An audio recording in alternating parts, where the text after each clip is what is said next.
नमस्कार, मी सुदेशना. आपण पाहतात नमस्कार लाईव्हचं बातमीपत्र. सुरुवातीला हेडलाईन्स. राज ठाकरे यांची प्रचार सभा मनसेला जिल्ह्यात उभारी देणार का? भीमराव क्षीरसागर यांच्या प्रचाराला पक्षांतर्गत कार्यकर्त्यांची उत्सुकता. जनतेला हवा आहे विकासाभिमुख चेहरा. संयोग 2014चा रंगारंग समारोप. आता बातमीपत्र विस्ताराने. स्वामी रामानंद तीर्थ मराठवाडा विद्यापीठ आणि सहयोग सेवाभावी संस्था यांच्या संयुक्त विद्यमाने आयोजित केलेल्या संयोग 2014 युवा महोत्सवाचा आज समारोप झाला. स्वामी रामानंद तीर्थ मराठवाडा विद्यापीठ नांदेड आणि सहयोग सेवाभावी संस्था विष्णुपुरी यांच्या संयुक्त विद्यमाने आयोजित सहयोग 2014 या युवक महोत्सवाचे आयोजन करण्यात आले होते. दिनांक 27 सप्टेंबर ते 30 सप्टेंबर या 4 दिवसात चाललेल्या युवक महोत्सवाचा आज 4था दिवस. सहयोग शिक्षण संस्थेच्या प्रांगणात या शेवटच्या दिवशी विद्यापीठांतर्गत येणाऱ्या महाविद्यालयातील विद्यार्थ्यांनी उत्स्फूर्त प्रतिसाद दिला. यावेळी कलावंत विद्यार्थ्यांनी गायन वादन करून उपस्थितांचे मनोरंजन केले.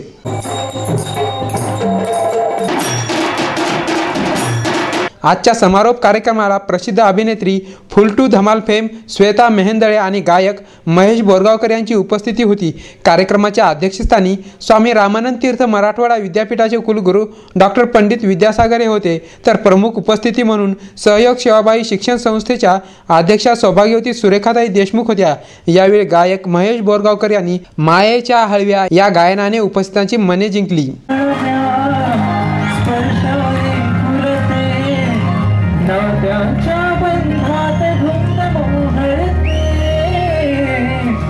यावेळी उपस्थित मान्यवरांनी मागील 4 दिवसात विविध स्पर्धांमधून प्रथम द्वितीय क्रमांक पटकावणाऱ्या स्पर्धक विद्यार्थ्यांचा सत्कार केला. विद्यार्थ्यांच्या कलागुणांना वाव देणारा आणि कलावंत घडवणाऱ्या या युवक महोत्सवाची आज मोठ्या उत्साहात सांगता झाली. महाराष्ट्र राज्यात सध्या विधानसभा निवडणुकीचे बिगुल वाजले आहेत. उमेदवार जनतेच्या दरबारात आपले जाहीरनामे घेऊन आले असतानाच नागरिकांनी मात्र स्वच्छ प्रतिमेचा, विकासाभिमुख आणि लोकशाहीवादी उमेदवाराला पसंती दिली आहे. आपला देश हा लोकशाही प्रधान आहे. देशातील नागरिकांना सर्वात मोठा अधिकार मिळालेला आहे, तो म्हणजे आपले विचार आणि आपले मत मांडण्याचा अधिकार. आपला देश आता 66 वर्षाचा झाला असून या देशात जगातील सर्वात मोठी लोकशाही नांदते आहे.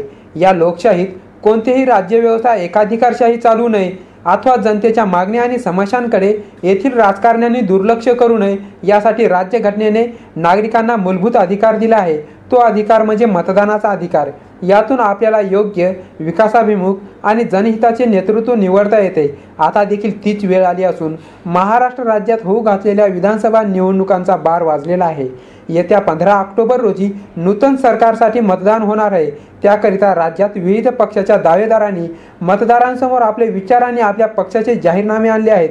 देशप्रेमी आणि लोकशाहीवादी जनता मात्र डोळसपणे या उमेदवारांना निरखून पारखून निवडून देणार आहे. लोकशाही भक्कम करण्याकरता सर्वांनी मतदान करावं. मी नक्की आपलं अमूल्य मत देणार आहे. कृपया आपणही मत द्या आणि लोकशाही अधिक मजबूत करा. मी परिपूर्ण वोटिंग करण्याचा आणि जे मतदान करायचं जे अधिकार आहे ते अधिकार मी काटेकोरपणे त्यांना पालन करून मतदान करायला लावणार आहे. कोणता आजार वगैरे काही असताना बी मतदानाला मी हक बजावतो. लोकसभेला मी पहिल्यांदाच मतदान केलेलं आहे आणि विधानसभेलाही मी मतदानाचा हक्क बजावणार. जनता जनार्दन लोकशाहीमध्ये मालक असते, तर उमेदवार अथवा लोकप्रतिनिधी हे जनतेचे सेवक असतात, याची जाणीव करून देणारी ही निवडणूक अशीच जनतेचा स्वाभिमान आणि अभिमान वाढविणारी ठरो ही अपेक्षा. वेळ झाली छोट्याशा विश्रांतीची. तुम्ही पाहत राहा नमस्कार लाईव्हचं बातमीपत्र. घर बांधकाम, हॉटेल, मॉल, महाविद्यालय, बंगलो तसेच रुग्णालय बांधकामासाठी लागणारे vitrified tiles, wall tiles, granite, Kadappa, sanitaries item तांडून मिळण्याचे एकमेव ठिकाण म्हणजे सारडा ग्रेनाइट्स अँड मार्बल. घराच्या सुशोभीकरणासाठी बाथरूम, टॉयलेट, पार्किंग, किचनवटा आदींची उभारणी मार्बलशिवाय होणार कशी? त्यासाठी संपर्क करा Sarda granites and marble, Vidyutnagar Nanded, तसेच गुंडेवार पेट्रोल पंपाजवळ आनंदनगर नांदेड. संपर्क 94 23 03 50 35. नांदेडच्या खवय्यांसाठी शुद्ध शाकाहारी आणि रुचकर भोजनाची उत्तम व्यवस्था. स्पेशल थाली दालबाटीसाठी प्रसिद्ध भोजनालय.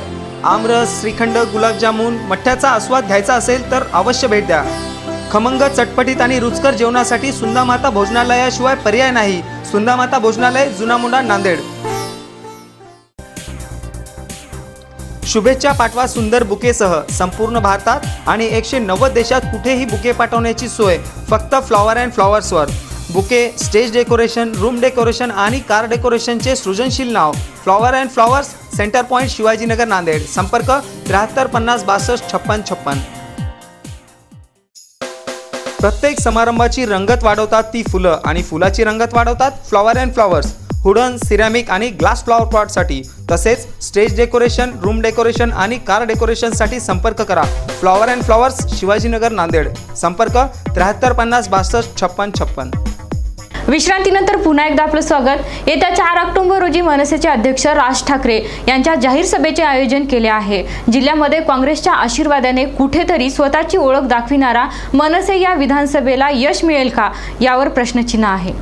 महाराष्ट्र नवनिर्माण सेनेचे अध्यक्ष राज ठाकरे यांच्या प्रचार सभेचे दिनांक 4 ऑक्टोबर रोजी नांदेड शहर आणि लोहा कंधार मतदारसंघात आयोजन करण्यात आले आहे.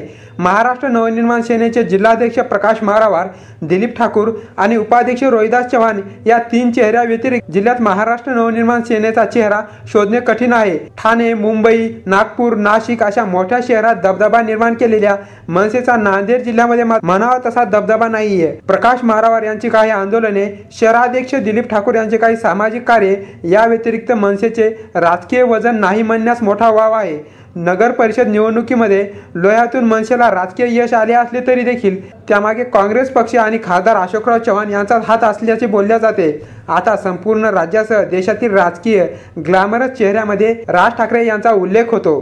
त्यांच्या प्रचार सभेचे नांदेड जिल्ह्यामध्ये आयोजन करण्यात आलेले आहे. राज ठाकरे यांच्या 2 प्रचार सभा नांदेड जिल्ह्यामध्ये मनसेचा उमेदवार निवडून देतील का अथवा मनसेची प्रतिमा कायम राखण्यामध्ये मदत करेल, हा प्रश्न आहे. देगलूरमधून अपक्ष उमेदवारी अर्ज भरण्याच्या तयारीत असलेले भीमराव क्षीरसागर यांना ऐनवेळी भाजपाची उमेदवारी दिल्याने भाजपातील सुनील गायकवाड यांचा गट नाराज झाला आहे.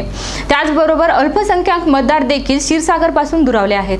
देगलूर मतदारसंघातून भाजपाकडून माजी आमदार गंगाधर ठक्करवार यांचे खरंदे समर्थक सुनील गायकवाड यांना उमेदवारी देण्याची तयारी केली जात असतानाच माजी खासदार भास्करराव पाटील खतगावकर यांनी आपले राजकीय वजन अपक्ष निवडणूक लढू इच्छिणाऱ्या भीमराव क्षीरसागर यांच्या पारड्यात टाकले आणि भाजपाची उमेदवारी भीमराव क्षीरसागर यांना देण्यात आली. त्यामुळे सुनील गायकवाड यांचा गट कमालीचा नाराज झाला असून त्यांनी पक्षातील आपल्या निष्ठावंत नेत्याला डावलल्यामुळे गुप्त बैठक देखील आयोजित केल्याची चर्चा आहे. आता भीमराव प्रचाराला लागले असून त्यांना भाजपाचा दुसरा गट मदत करण्यास तयार नाहीये.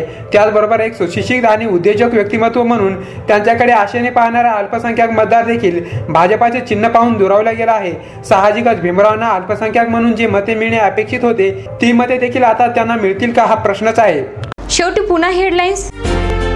राज ठाकरे यांची प्रचार सभा मनसेला जिल्ह्यात उभारी देणार का? भीमराव क्षीरसागर यांच्या प्रचाराला पक्षांतर्गत कार्यकर्त्यांची उत्सुकता. जनतेला हवा आहे विकासाभिमुख चेहरा. संयोग 2014चा रंगारंग समारोप. आणि याचबरोबर नमस्कार लाईव्हचं हे बातमीपत्र संपलं. पुन्हा भेटूया, तोपर्यंत नमस्कार.